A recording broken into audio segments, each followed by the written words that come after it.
Bridget, thank you for taking my call. Say, I heard you on the AM flag this morning talking about those cattle in New Mexico that are going to be hunted down and killed. My question is, and I apologize if it's long-winded, if you release a hog, a domesticated hog into the wild, I believe it's within one generation that those things go from being domesticated to wild animals. Now, these cattle have been out in the wild for, you said, from the 1990s sometime, and they've built up a tolerance to the drought and are obviously surviving and thriving in this drought.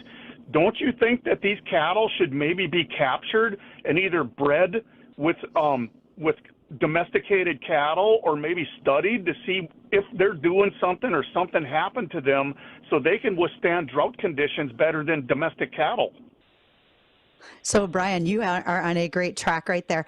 And so when U.S. Fish and Game and Wildlife visited with folks with some of the landowner and cattle alliance groups in that area, that was a proposal from the cattlemen was, shouldn't we be able to go in there? It's going to take longer and it would probably be more expensive. It's very rough terrain. They'd have to go in by horse to try to bring some of those animals out.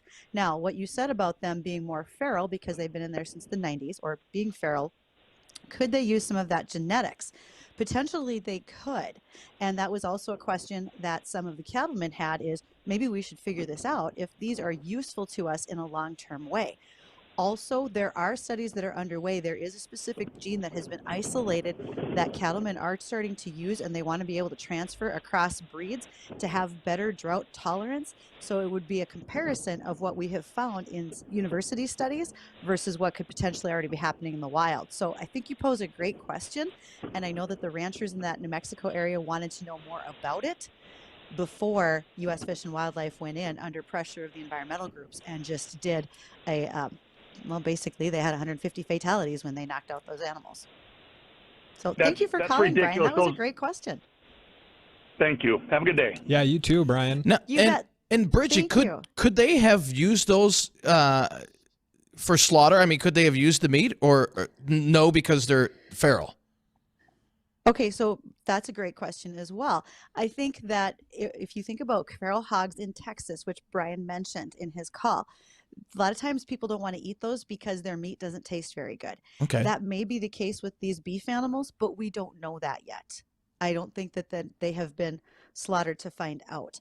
Could it have been a situation where they may have done that? Potentially, but the plan that U.S. Fish and Wildlife had was to shoot those cows, leave them lay out there so that they would naturally decay or be eaten by predators unless they were close to a water source or hiking trails, etc., or an environmentally sensitive area. That was the only time they'd planned to remove those carcasses.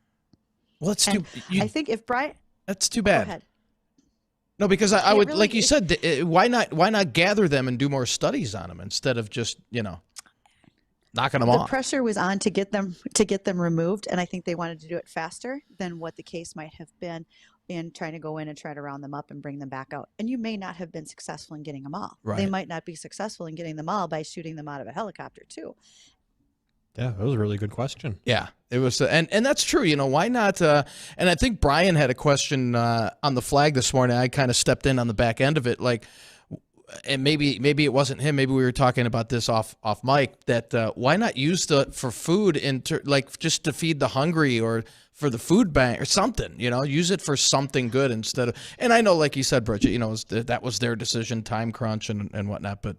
Sure. And we don't know the overall health of the animal, right? Because That's true. Haven't exactly no one's been keeping an eye on them if in fact they may have maybe carrying a disease or a pest any worms or anything like that. We don't know that at this point. Right.